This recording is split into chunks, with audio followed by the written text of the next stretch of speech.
All right. Hi, everybody. Welcome to a very special edition of the Band with Kaleidoscope Ears.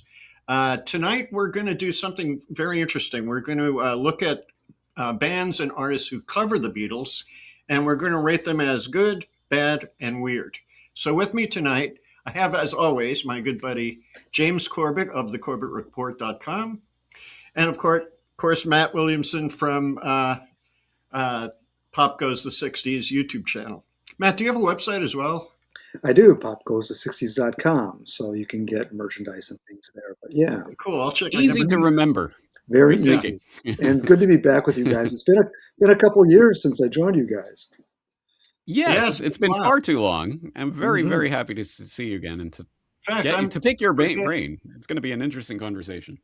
I'm forgetting what we did together the last time we got. What was that? I don't remember. We did Beatles fans. We did. I have an Right. excuse. Done a I'm couple of 37. Yeah, we've done a couple things, but it goes back maybe even 3 years. So yeah, we're long overdue. Yeah. So I'm glad we're doing this. Welcome, Matt. It's great to have you on Well, board. thanks for tonight. having me back. I really appreciate it. Yeah, absolutely. So, yeah.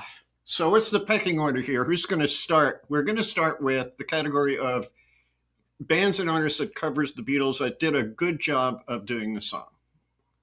So So, if I may just throw in, we talked a little bit about this just prior, and I've never liked cover songs of Beatles. I've always been somebody who just couldn't get past the original. And as a young person, I would cringe when I hear a Beatle cover typically. So finding really good ones for me has always been difficult. Plenty of bad ones. The Yeah. weird ones are also interesting, but I can appreciate the weird. But yeah, so this is going to be a fun exercise. I couldn't agree more personally. Yes, I agree. I do not like Beatles covers as a rule. They have to be truly exceptional to live up to the original, right? Yes. I think we're all in agreement on that. For years and years and years, I actually cringed whenever I heard a Beatles cover. I have a friend, she used to do Hey Jude, and she always played a wrong chord in the song, and it would just be so maddening to me, whatever. So, yeah. All right, let's start with our guest then. Matt, Oh, what well, is thank your you. good cover? Well, this was an easy one for me. I've been a big fan of Jeff Beck for a long time, and his album Blow by Blow has a very unlikely Beatles cover, and that's the song She's a Woman. And for a song that's like one of the early rock tracks, Beck does this, I guess you call it, this is the jazz fusion period, an incredible instrumental version of a very simple Beatles song, and takes it to a level that I didn't think you could take a Beatles song to. So I really was so impressed when I heard this. Now, the studio version is very good. There's also a version he does on the BBC that's completely different, which is equally as good, with all of his crazy, well, I don't know what you'd call his little pyrotechnics on the fretboard. He's just an incredible player. So that is my favorite Beatles cover. As a guitar player, I think Jeff Beck should stand in the pantheon of greats. But, like when people think of rock greats, they think of Jimi Hendrix. Sometimes Eric Clapton, because he had a big name in the late 60s. Some of these guys, but Jeff didn't seem to, back in those days, reach that sort of notoriety. And if you ask me, I mean, people will give me a hard time about this, but I think he's better than Jimi Hendrix. I think he's more talented and just plain amazing.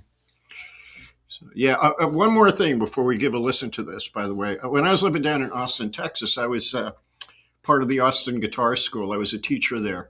And we heard Jeff was coming into town. So we all said, we got to go, right? And God bless Austin. They're very musically aware, and they had two huge screens up there, right? And one of them was his left hand, and the other was his right hand, But I'll tell you what. That's a brilliant, actually, because usually when they show you a guitar player, they're looking at his face, they're looking over here. They're never actually showing you how he's playing it.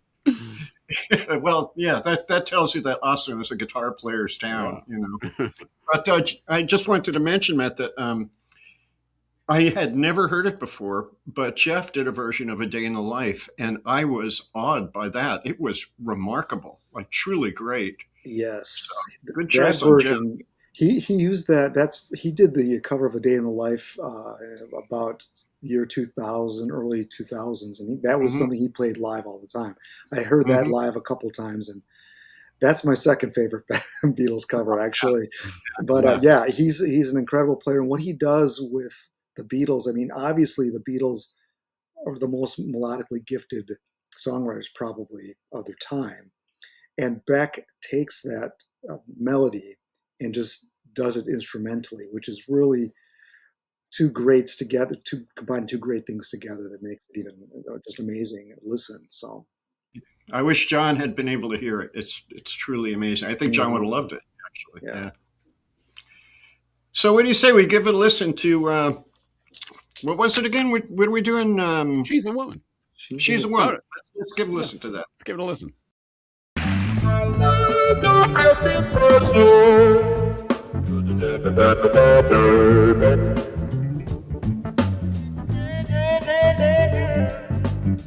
Yeah, that version it's kind of cool because the BBC they did it was like a guitar shop. So he's talking about it's not a talk box, it's like an airbag. And I don't think I think he got it from Stevie Wonder, but Wonder I think was maybe the first guy to use it. Beck was the second, I believe. So he You talking shows about the talk box? well, he doesn't call it that. It's got a hose there by the microphone, but it's a airbag that he has over his shoulder. Oh, okay. So Wow. he talks about that, and so and it's just a little stage. There's no audience. It's just a studio, and the band up backing up there. I think it's the band. I think they're called Up. It's like a jazz fusion, young guys, really good players. Had a couple albums. The he doesn't call it a talk box, but the sound is very reminiscent of the talk box, Yeah, and it's the it's same principle. first explored by Peter Frampton in the '70s. He used that for a few hit songs. That talk box sound, but just I want to comment on this. I could go into this isn't the music theory night for us, but I could really dig into some things that he did on there. I won't, but I just want to mention the liberty he took to add those jazz fusion chord changes. He wrote a whole new section for the song. I didn't mind that at all. I thought it was appropriate, and I thought it was just super cool. Like really, Jeff, he's he's the best. Yeah, and You the know what I studio appreciate version about is this version is that it's so different from the Beatles and what they did with it, and Yeah, it's obviously a completely different style, completely different genre. He makes it his own, but in a beautiful way. yeah. Guys was a virtuoso, just incredible guitar player. But yeah, I like the jazz changes in the middle. I thought that was kind of cool and good work, Jeff. All right, so Agreed. agreed. Mhm. James, do you want to go next? Sure, why not? So, as I say, for myself, yeah, I generally am against Beatles covers because how are you going to top the Beatles? How are you even going to compete? That's generally so. I'm always in sort of an arms folded, okay, right, show me what you got attitude when I'm going into a Beatles cover anyway. So, you know, to be fair to these artists, you're competing against the Beatles. It's going to be incredibly difficult. But that's precisely why, for my pick, I'm not picking a big name act that's doing some major label kind of cover. I'm picking a couple of people sitting in a car doing just a acoustic, rendition. And I found with all of the things that I was considering for good, there are some studio versions of big name acts that I think Otis Redding did a really good version of Day Tripper. There are some good covers by big name acts and stuff, but generally speaking, I don't want that. I keep gravitating back to, a couple people sitting in their bedroom or in their car or something like that, because to me it is the purest expression of the love for the Beatles music, of just a couple of people just spontaneously making something together in a room, and they're not professionals, they're not getting paid for it, it's not a big production, it's just love of the music. And I thought this particular version of I Will by Dagmar, of just again a few people sitting there in a car, kind of captures that essence for me. So let's listen to a little clip of that, shall we? Let's check it out. Yeah, singing loud so wide.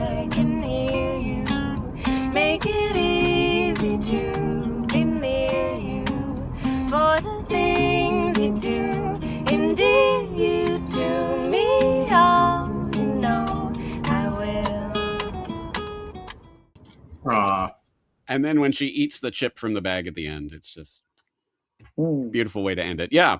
So I choose this not because it's some sort of amazing professional production, but just because it's some friends in the car sharing a touching moment around a song that obviously means a lot to them and Mhm. expressing their love for the Beatles. That's to me is what a good Beatles cover is like. And You I've got a number of those that I love.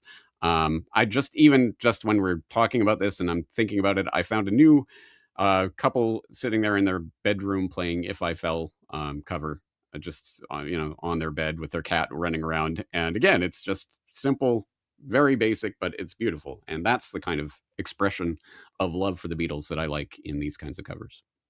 Yeah, the song "I Will" has gotten a little more popular, I think, with the millennials. I was at a wedding once, an outdoor Mm, wedding, and that song was used. And I've mm. heard it used in a couple instances like that more recently. So it's picked up a little bit of momentum, I think, in more recent years with uh, that demographic, apparently.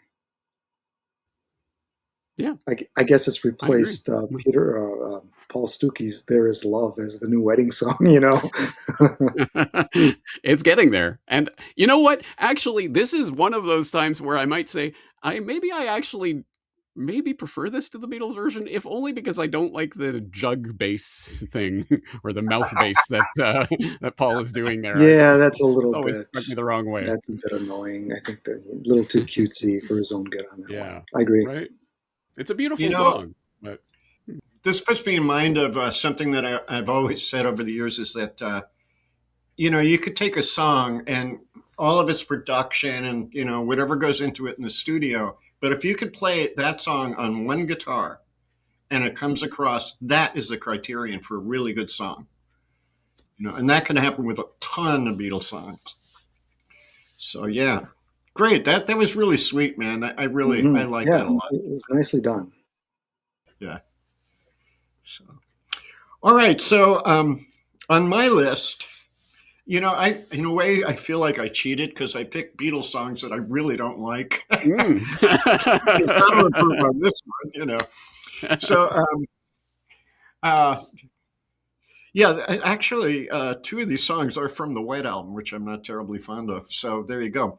I chose the Georgia Satellites doing "Don't Pass Me By." All right, and the story behind it goes they were playing in a bar just this one day, and one of the guitar players starts playing the lick to "Don't Pass Me By," and the guys are looking at him like, and he goes, "Just trust me," and they all kick in and start playing the song, and that's how it evolved into, "Hey, we're going to Mm. make an official recording of this."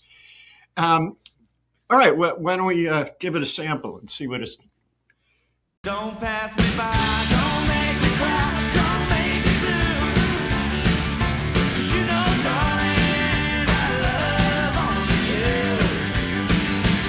Never know it hurt me so, how I hate to see you go. Vinny, I must admit, I was a bit flabbergasted when you chose this as your good Beatles cover because I assume that this is not one of your top Beatles songs. But now it makes sense because this is, I think, objectively superior to the Beatles version. Yeah, I want to throw a disclaimer in. I'm no fan of country music. I don't like country music, but I give these guys a pass for two reasons. One, they're from my generation. And they, around the New Wave era, they played at a club in Atlanta that was referred to as the Southern CBGBs, right? So a lot of punk and New Wave bands were playing at this place. So I give them a pass on that because they just showed up all of a sudden with a punk vibe. The second thing is the song is rocking. I mean, they are truly rocking. So yeah, I consider it, an improvement on the song, much as I'm This not a is the country. way the Beatles should have played it. Like their arrangement is actually kind of baffling when you hear it because it's clearly this is the type of song it should be, but they Yeah, played it in a the Beatles just a version, I mean, weird. obviously, it's Ringo's first song by himself, and it's a little bit plodding. They could have picked up the Mm. tempo. You're right, and I Yeah, know the right. song, the Yeah. Georgia Satellites. This was a hit song. This was a single for them, and it was number 33 on the U.S. rock charts in 1988. So they were kind of popular for. They had a few albums right in their late 80s, and it actually charted. So I mean, that must mean people liked it. People liked it. Yeah, yeah. Normally, I wouldn't have picked something like this because, again, I'm not a country music guy. But with the few passes I gave them, I let this slide through. I think it's an yeah, I mean they did exactly what the Beatles should have done with this song and proved it's a good song. It's not a bad Mhm. song. It's Mhm. just the Beatles version of it, as you say, it's just so bizarrely plodding. It yeah, sounds so monotonous and yeah, it's yeah, yeah. yeah. So yeah, a bit tired. Hmm. All right, so wow, okay. Do you guys want to do any honorable mentions right now for good performances of Beatles songs? Well, I mentioned mine is the other Jeff Beck Day in the Life version. You already mentioned that one too, so that's my runner-up for the next good one. Although there are other good ones. I mean, the one that's jumped in my mind first when you mentioned this exercise was "Tomorrow Never Knows" by Phil Collins, which is off of his No Jacket Required album. I always thought that was pretty good. Huh, I never heard him do that. Oh, that's interesting. I got to check that out. I have a few like a lot of people wouldn't agree with me on this, but I love Jim Carrey's performance of "I Am the Walrus." That is If pretty you, good. it is good. The guy can sing. He can actually sing. And you know, when you watch the Beatles video, John does this thing where he kind of looks like he's out of his mind. He looks like he's crazy. And I thought Jim Carrey took that to its fullest level. My favorite moment is when he screams at the end of it. He goes, "I'm defiling a timeless work of art."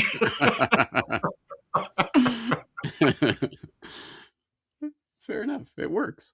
Can I throw in some honorable mentions? As I said, I found that acoustic cover of just the couple in their bedroom for "If I Fell." It's by a channel called Gusleal 14. It has almost 89,000 views, but they only have like 400 subscribers. It's just a couple sitting there in their bedroom. But I love the energy of that. I love the obvious love for the Beatles that was contained in that. I mentioned the Otis Redding "Day Tripper." It's a good version of that song. And I will throw in Galeazzo Frodua, your countryman there, who we often mention in this podcast, Yeah, talking about yeah, his vocal harmonies. He did a "How to Sing If I Fell" Beatles vocal harmony cover with his bandmate, I guess, or his friend there. And yeah. it's a 5-minute video. They break down the different harmonies that are going on there, and then they sing them together. And I don't know what it is about that video. It's just them sitting in like some bar or cafe or something after Mhm. hours. And it's just a 5-minute video like that. They just break down the vocal harmonies. But for some reason, when I first saw that, I just watched it over and over and over because I just loved hearing the way that the harmonies came together and how they did that. So it's not even a cover per se. It's more of a breakdown, but I just loved listening to that. You know, when you hear a Beatles song covered really well, like in other words, like I mentioned to Matt about the analogs, "I Am the Walrus," right? They play it note for note. And for some reason, when you hear somebody else do it, obviously the lead singer isn't John Lennon, right? Doesn't sound like him. So it gives you this like new perspective on the song that you hadn't heard before. And that I like. But while we're just real quick, while we're on the subject of honorable mentions, I should have shown you one of my live performances of a gypsy jazz version of "While My Guitar Gently Weeps" to see what you thought about it. But Gypsy I probably got Jazz. crucified for it. That,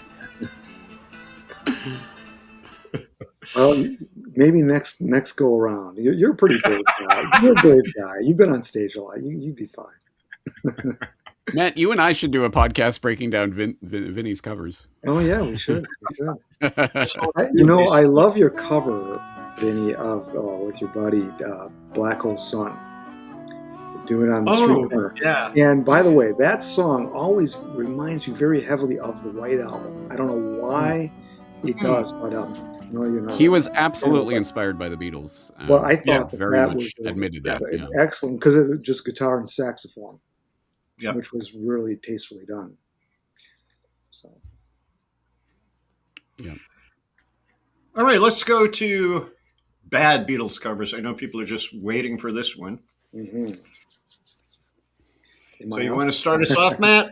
I'd love to. Yeah. So this one, there are a lot of bad ones, and for this one, there's a visual that goes along with this that helps it be even worse than bad. And this is the Steve Martin's version of Maxwell's Silver Hammer from the movie Sgt. Pepper's Lonely Hearts Club Band in 1978. So you've got Steve Martin playing this mad doctor, and he delivers the song, which I think is a marginal song in the Beatles catalog to begin with, and overproduced to boot. So I think it's a black mark on the Abbey Road album, personally. And Steve Martin certainly makes it even blacker. Bang, bang, Maxwell's silver hammer came down upon her head. Bang, bang, Maxwell's silver hammer made sure that she was dead. So that song, to me, is about, I mean, there's a lot of bad ones out there, but that really, it's a bad Beatles song to begin with, badly covered from a horrible movie, trying to play the Beatles. I mean, it doesn't get worse than that. It's like 4 bad parts going on at one time. So there you go. Yeah, I gotta hand it to you. You managed to find a bad cover that's bad on so many different levels at once. I mean, Yeah, well, that whole movie is bad. I'm glad I haven't seen it, and I have not seen it feel either. like I want to. No, Yeah. I'm going to steer clear of that one. Yeah. You know, I loved Across the Universe, that movie. Have you ever seen it? Oh, yeah, You guys? I have seen it, yeah. The only thing I don't like about it is Bono singing a Beatles song. I forget what song he sings, but I hate Bono so much. Or known in some circles as Boner. Or if you prefer Frank Sinatra's, he calls him Bato. We'll take the pick. Close enough. Whatever. Bato, Boner, or whatever. But didn't Frank Sinatra also say that Something was his favorite Lennon McCartney song? So there you go. He did say that in 1978, but it did get corrected, though. He did. Oh, good. Installed, you know. Yeah, I this is particularly disappointing because I quite enjoy Steve Martin. I think he's very funny, generally speaking. But man, just none of this landed. It was just lame and stupid and not funny. It's all about the director, really. It really is about the director. You know, if he can't. What is Steve going to bring to this exactly? I mean, Yeah. Well, I think the what they song is did, already a joke, essentially. Yeah, what they did is whoever got the rights to do it, they just took the stars of the day, the Bee Gees, throw Frampton in there. Steve Martin just had King Tut out. You know, it just was basically a variety show of whoever they could grab. And of course, it didn't work, and nobody talks about it. Well, we were talking about it, but because it's so bad. We are keeping it alive. And it's not so bad, it's good. It's just plain bad. Yeah, that's the thing. Because, some people will be very curious and want to see the whole thing. Well, have fun, but you're not gonna. It doesn't apply to this case, but I put down some criteria for what makes good and what makes bad. What I wrote for what makes bad: does it mercilessly destroy the intention of the song? Yeah, that makes it bad. Yeah. This is why 99% of covers fall into this for me personally, because I think a lot of them do destroy the intent of the song. But yeah, I Matt, to your point, I agree. This is definitely not an upper tier Beatles song, and Abbey Road is my desert island disc. If I could only take one record with me, it would be Abbey Road. And yet, I never want to hear this song ever again. So, I would always skip over that song, even on the desert island.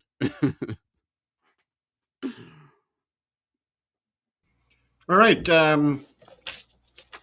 Are you next, James, on this one? You got the bad one? Sure, why not? As people, even if you've never seen our podcast before, as you might be able to tell, I'm a big fan of If I Fell. It's one of my favorite Beatles songs. It's a beautiful song. I love it. And so, when it is butchered, it is a particularly egregious knife in my soul when I hear If I Fell being butchered. So, in that spirit, I present to you Kiss performing If I Fell on some acoustic performance in some tour they were doing back in 2015. And cover your ears. Don't worry. We won't play too much of it.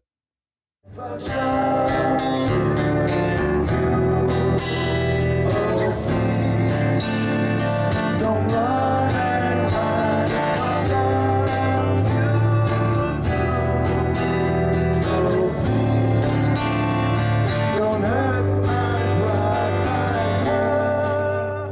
So is that Gene Simmons on the lower part? Yes. And Yes. okay, And I I may think, have. I would have to really listen to it again. I think Gene is actually doing as good as he can, but Paul is clearly struggling. On the word if, the very first note of the song, it was already cringe. Yeah. You couldn't see a note on It was over. Yeah, the first Yeah. word of the song, it's already destroyed. Now look, so I don't want to just I don't want to shit on bands that love the Beatles and it's their influence and they're trying their best. Whatever. Every performer has bad performances, and I should know. I have a band. We've done some pretty bad performances, so I'm not shitting on that per se. But yes, it is. If you're gonna recover a song like this, have a little respect for it. As you can hear at the very beginning, he says something like, "What are the chords?" or something like that. Mm. Like they're just making it up on the spot. Like, come on, guys. Well, it Please, sounds like don't it butcher a too. song. And Kiss, But they were huge Beatle fans, and they were certainly influenced by the Beatles. So I mean, right, yeah. and Kiss, there's a little charm to the group Kiss. I've never been a fan. I know there's obviously got the Kiss Army and everything, so they've got a lot of fans out there. But yeah, I mean, I'm with you on this one, James. I make an allowance for anyone who encountered Kiss when they were 12 years old, and it was really cool. I get it. Okay, so you have a soft spot for them.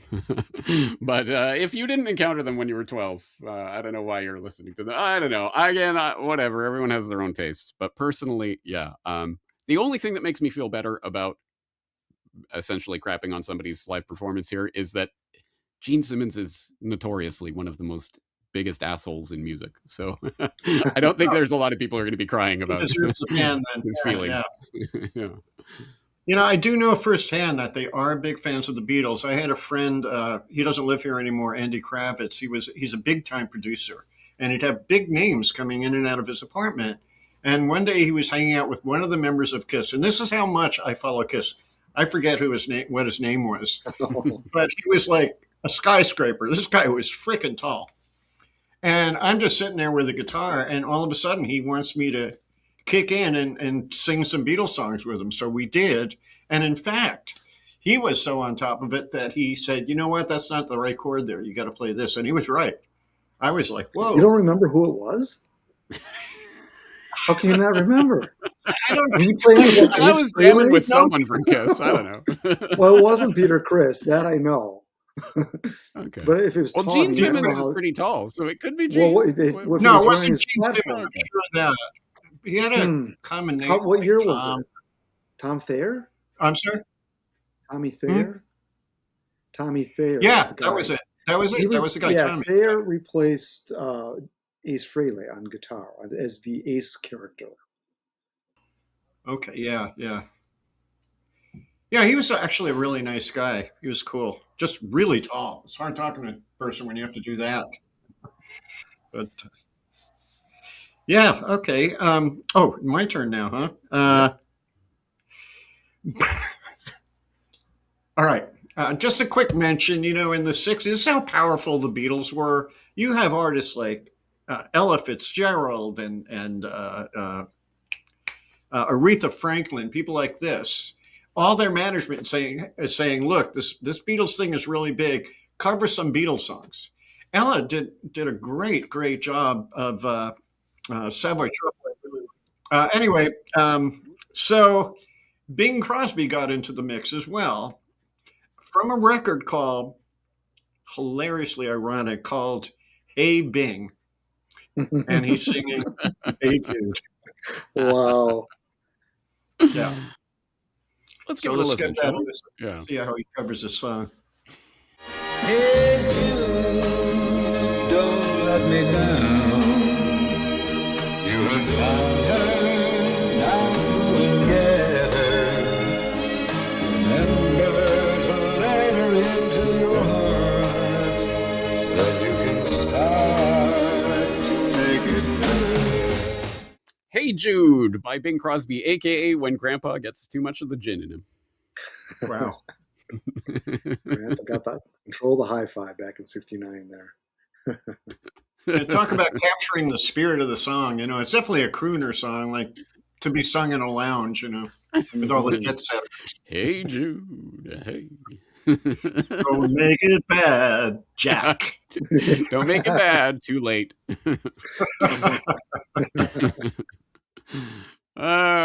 He was trying, but yeah, I'm going to imagine that this, as you say, was his management coming to him saying, "Hey, you should cover this hot new band, right?" The whole album is Beatles covers. Hey Bing. Wow, I've never heard of that one. I got to Little Green Apples, Living on Lovin', Just for maybe I'm Tonight, wrong. Lonely No, I'm Street. sorry. I am wrong about that. I forgot. I looked at the playlist. He was doing the pop hits of the time. Yeah, that's Right. it. Yeah. Yeah. Which I'm sure he destroyed all of them in any case, good or bad. Yeah, that his time had kind of gone by. Although some years later he did the Bowie thing with Little Drummer Boy, but that was an old Christmas standard. So Well, here's the thing. It's an interesting question of how legacy artists can successfully cover modern music. And obviously, Johnny Cash did it with his, Man Comes Around and all that. Sometimes Yeah, it works. Sometimes it Bing's doesn't. style. I mean, Bing's style was so old fashioned though. It just Yeah. it didn't translate. I mean, obviously he could do Yeah. Little Drummer Boy because that was an older style song, but yeah, I mean, Cash could do it because it's country. There is always something very cool about Johnny Cash. I don't know what it is, but he could get away with that. Yeah. He really could. Now the other thing though, so when Bing Crosby hit big in the 30s, so by the 50s, he was still doing all kinds of stuff that was considered mainstream. That 20-year span, if Johnny Cash, he was huge in the 70s and the 90s, so 20 years forward, he was also still kind of be able to pull off the mainstream. But, had Cash been able to go later, I may not have worked. Yeah, if he was doing some kind of like dance track, obviously it wouldn't work, Yeah. right? Some kind of EDM thing. I mean, so yeah, there has to be some stylistic, as you say, is this a crooner song? Well, I would say evidence points to no. Yeah, Crosby and Cash had about the same length of time where they could pull that off, and probably no further. And you know what? To be fair, if a crooner had done, I don't know, Your Mother Should Know, or something like that, something that would be more in their wheelhouse, right? Hey Jude just doesn't seem like the right song for something like that. Right? Well, Good Night would be. I've got a Bing Crosby story for you that I heard. It was some jazz players. This was like in the 70s. Maybe it was the late 60s, but in the 70s. And somehow they were backing up Bing Crosby. And these guys were kind of full of themselves. And I forget who they were. It wasn't a known band, but they were going to kind of punk Bing Crosby and do all these crazy changes and try to trip him up. So they did this, and Crosby followed them like it was nothing. And I think Crosby knew what they were trying to do, but at the end he said, "Gentlemen, I want to thank you. It was a really good pleasure to play with." And he completely was professional with them. It was the funniest story that I had heard about Bing Crosby in a long time. But it just told me how professional he was, how good he was at doing his thing, which, that jazzier stuff and the light clubby stuff. There was nobody to touch him, and you couldn't trip him up. Cool. All right, I'll take your word on that. I'm just wondering if it's just Bing being clueless and hearing those odd changes and going, "Oh, that must be jazz." Okay. Well, either way, if he did it, hats off. Any honorable mentions for bad covers of Beatles songs? I'm sure you each have about 25. So. Well, I've got one here that's by the She Trinity. It's a British group that covered the song Yellow Submarine in 1966. Now, when Revolver came out, everybody was clamoring in Britain to do covers off that album. And this group, it's a female group, and a couple of the people from Canada, but it is horrible. I mean, it's truly a bad cover. So it's by the She Trinity. Look that one up. And it was produced by Mickey Most, of all people. So it was a quality producer, a known producer, name guy. And it's just like, everybody was just trying to cover a Beatles song just to try to have a hit. So that was at least a contemporary example of a bad cover. One I want to bring up, which really, really makes my skin crawl, like I mentioned Ella Fitzgerald doing a respectful job of Savoy Truffle. Like the horns were great. In ways, it was produced better than the Beatles song was. But she did an entire record of Beatles songs. That particular record, she really did. But I hate to say this because she's the queen of soul and I adore her. But Aretha Franklin doing Eleanor Rigby was a rape of that song. I mean, I could put it no other way. I could put it, I've it's never heard just, it.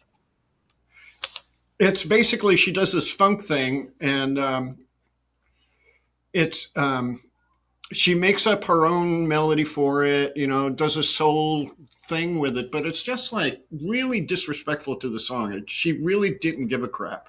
She must have took the lyrics and just started improvising melodies.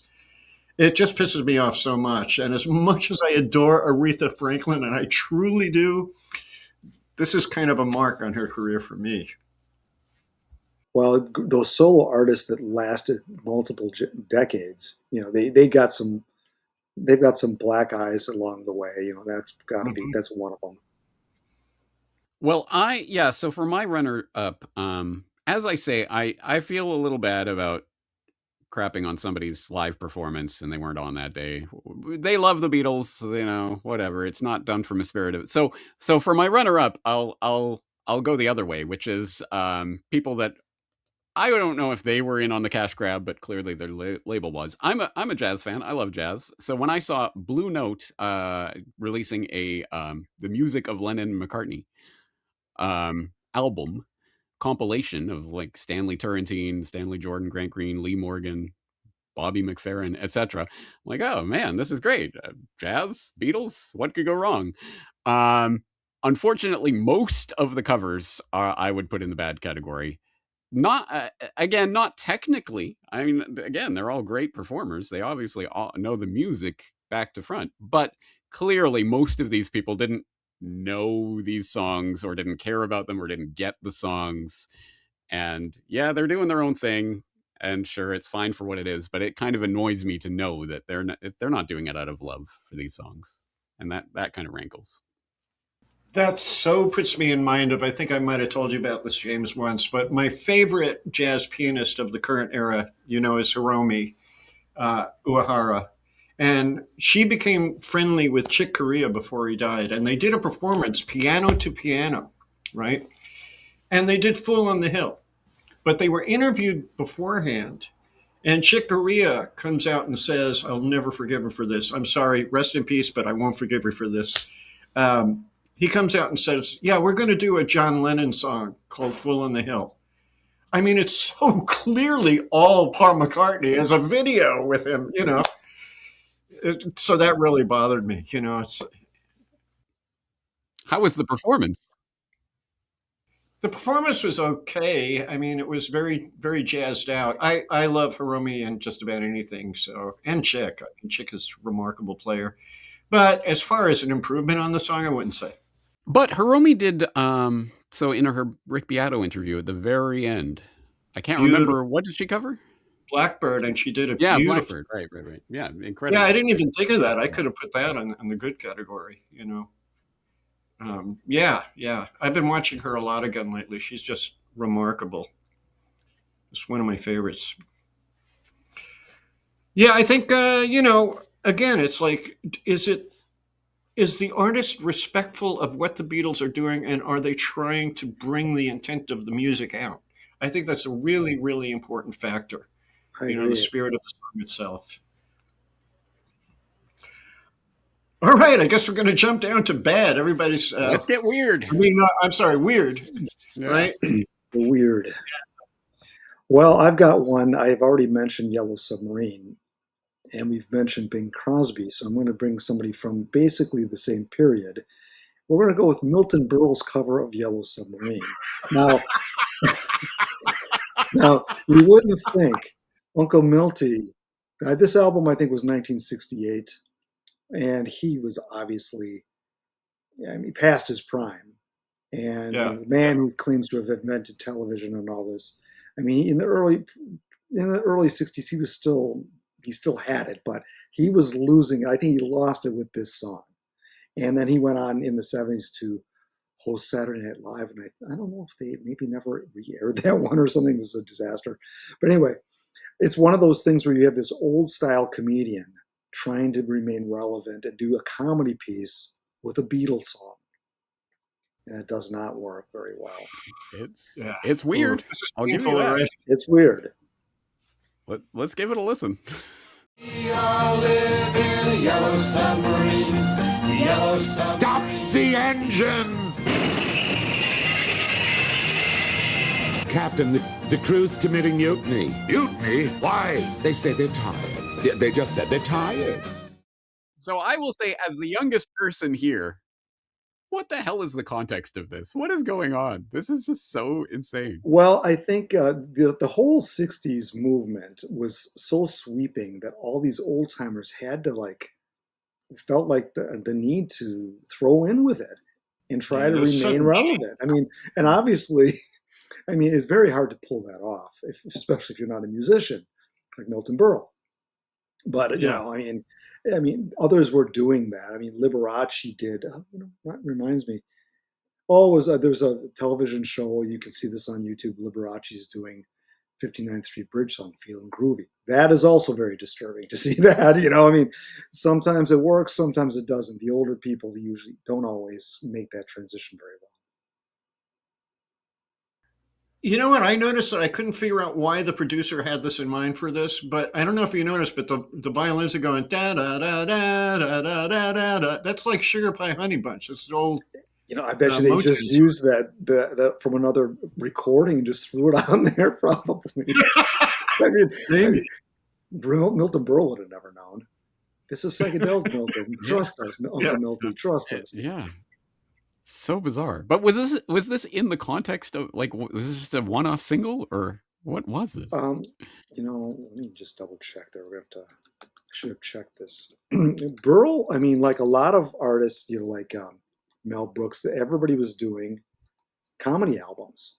And the comedy album got big in the 60s. The guy that had the big was Bob Newhart. It was a number one album, The Button Down Mind, I believe, 1961 maybe. So Steve Allen, and then in the later 60s you had Carlin and all these guys, and of course Bill Cosby. So the comedy album became a big deal, and I think that's what was going on here. Yeah, makes sense. But well, I gotta admit, it's weird. Yeah, it's very weird. All right, James, what's your weird one? All right, so I'm going to go with Daniel Johnston, who I guess, again, depending on your age bracket, you might know or might not. But certainly people of my vintage will know that Kurt Cobain always wore that Daniel Johnston T-shirt, which is how Daniel Johnston, I think, became mainstream somewhat, if not popular, at least known. And for people who don't know, you can check it out. There was, I think, a 2005 documentary about Daniel Johnston and his mental illness challenges and how he overcame them with his music and connected to so many people around the world, etc. The Devil and Daniel Johnston, I think, is the name of the documentary. Anyway, fascinating guy, fascinating career, I guess. Definitely did a lot of lo-fi home recording kind of stuff, and was very, very, very influenced by the Beatles. Definitely made that part of his whole shtick. I just was reading an article inside Daniel Johnston's love for the Beatles, quote, smoking and listening all day long, which, hey, maybe we can all relate to in one way or another. Anyway, so I am going to go with his cover of I Saw Her Standing There, which I will put in the weird category for its musical lacunae, to use a technical term. I think he doesn't use enough chords, but maybe that's just me. Anyway, it's certainly a different take on the song.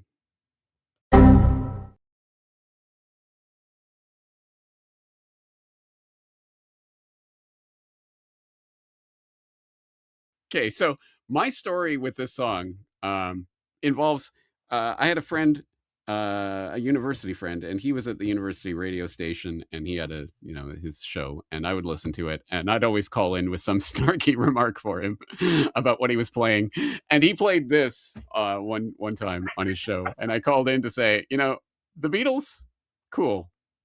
Trying to be the Beatles, not cool, or something along those lines. Anyway, I will say this does not go in the bad category for me. It does not necessarily good, but it's not bad, if only because I like to play this cover right back to back and then right into the Beatles version. And it makes me appreciate the Beatles version so much more. I feel the energy and power of that song after having listened to this bizarre dirge-like performance with what, 2-3 chords? It's a weird take, but there you go. So it's definitely weird. So that's when, I'm kind of like a musical grammar Nazi. Like if a chord's missing or they play the wrong chord, my nervous system just, gets that way. Instant cringe for me. So, yeah. Okay, well, I want to say that little disclaimer here that there's bad weird and there's good weird too. So I'm going to put this in the good weird category because I do like the Pixies, and they're going to be playing Wild Honey Pie. And I will say this, to me, Wild Honey Pie is just ridiculous, and the Pixies gave it a little bit more, how do you say, I could respect the song a little bit more when I hear the Pixies do it, but you might want to put some cotton in your ears because it's way over the top.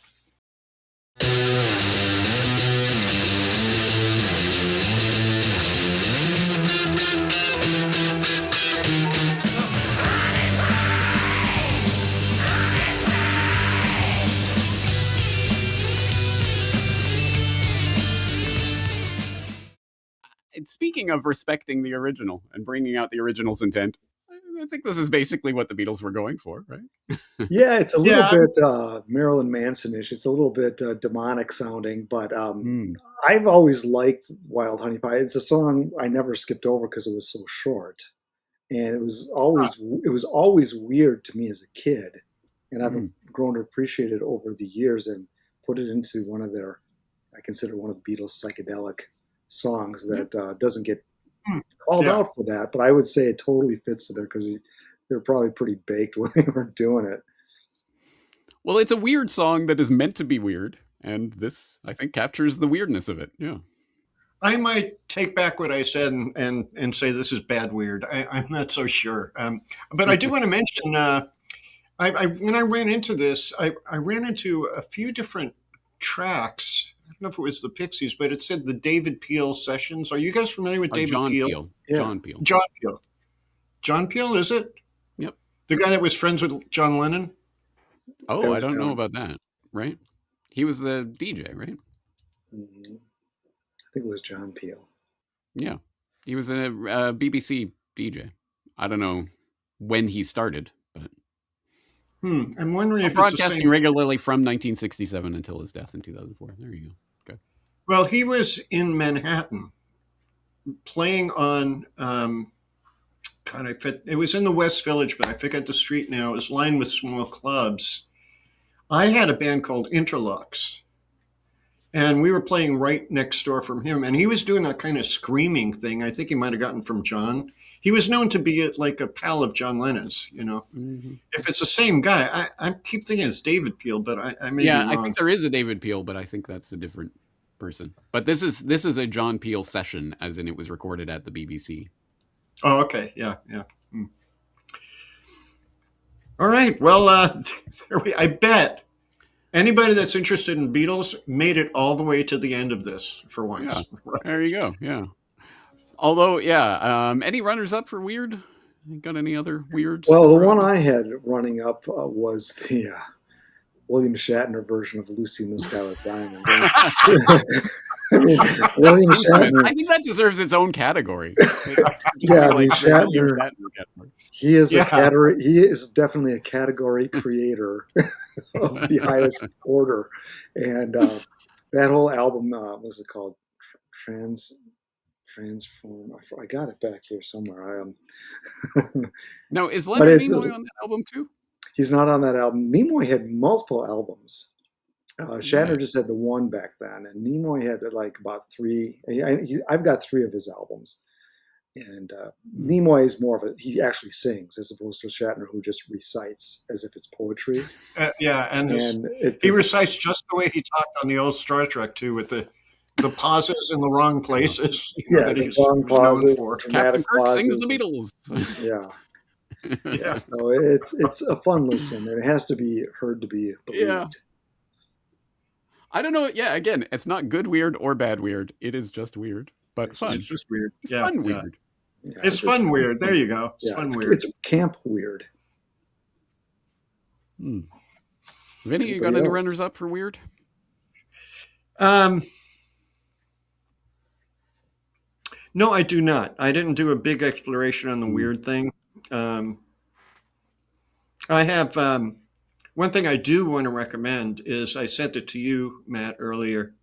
Is look up the Analogs, guys. They're a Dutch group, and they, the way I see it is that there are Beatles tribute bands and Beatles cover bands, and basically it always comes down to I look something like Lennon. I'm going to wear the glasses, and they do as best they can, replicating the songs. But I'm telling you, the Analogs.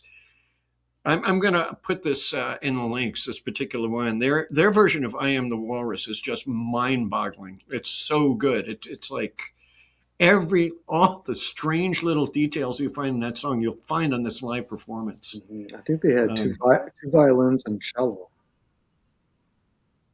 Yeah. Go ahead, James.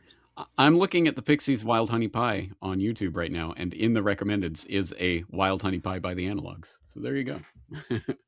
Did they capture that performance note for note? That's the question. Yeah, the Analogs version of "I'm the Walrus" is very good because they've got the strings, a string section. They've got two violins and a cello, which really makes the live performance work on a level I've never heard before. To do it live, that's impressive. Yeah, they even did the hee hee hee ha ha ha. They did everything, every little thing, and it sounded very, Did they very do Lear? good. I'm sorry? Did they do King Lear? I don't think they. I don't know. They might not have. See, if they didn't get that, then you're missing. Yeah. Somebody should be reading King Lear on the side. Maybe they did. I have to give it another listen. But yeah, so I don't know, guys. Maybe we should make this, a tradition. Once in a while, we'll get together and do more. At the Good very band. least, we should do more Beatles-related podcasts in the future, I hope. Yeah, for sure. Yes. For sure. Yes. There's kind of a lull right now in the Beatle world where the Beatles Apple company has essentially, it appears they're not going to be releasing stuff that we're used to getting, box sets and that type of thing. So there's a little bit of a vacuum right now. And, so what do we fill that with? We go, well, Beatle discussion seems to work. Exactly. There you With go. us, we Yeah, insert right. ourselves into that gaping void. I just did my latest video is I'll do a spotlight on, and then I'll take a Beatles song and I talk to somebody about it for an hour.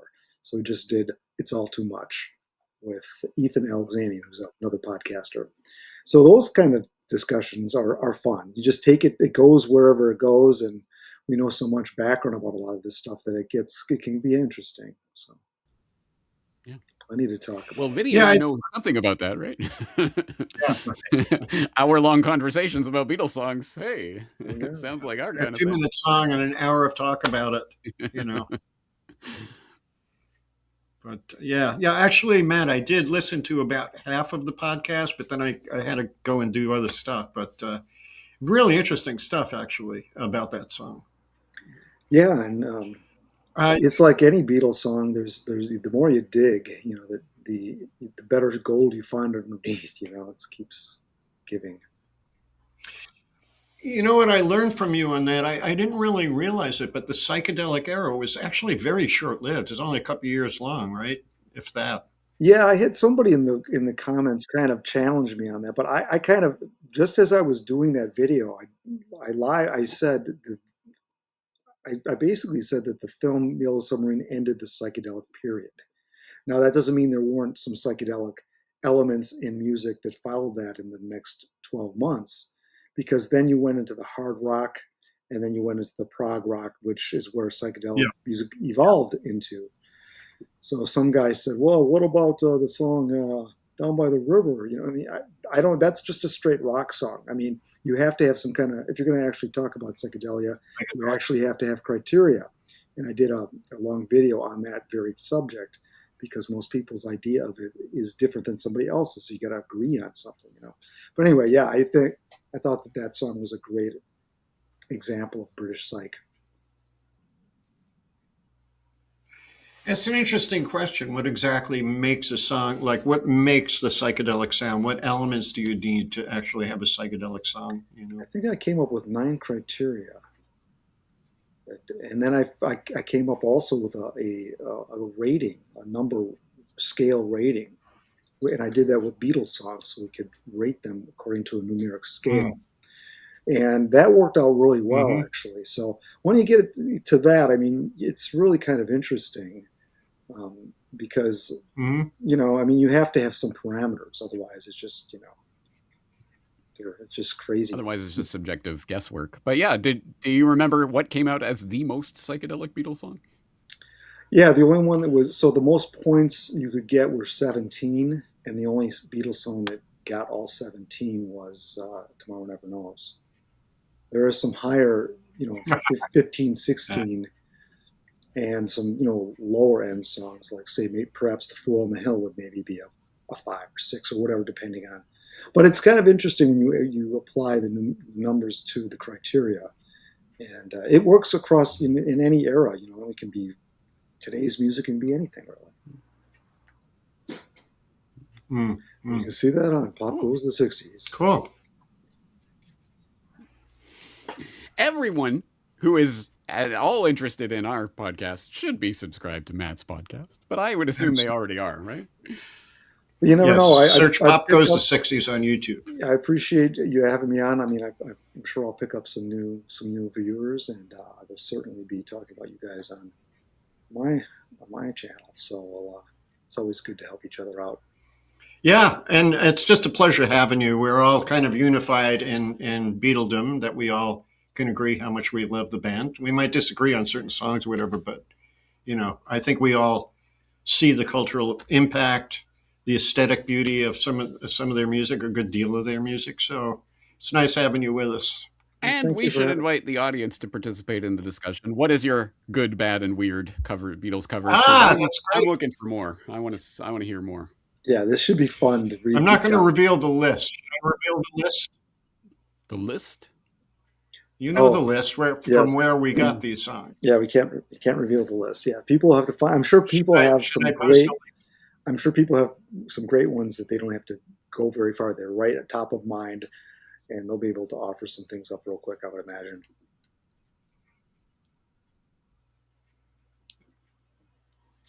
Okay, well, I think with that we'll call it a day. It was a lot of fun. I was looking forward to this and really enjoyed it. So, before I go, James, you want to give some background about you and your work and how to get in touch with you, or how to find your stuff?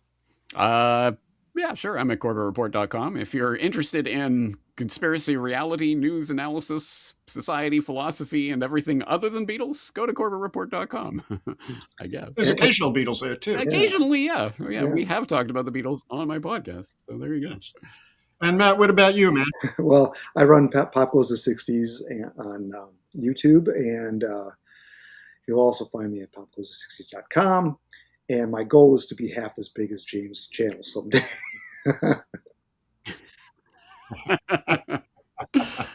I have a head start, so it wasn't fair.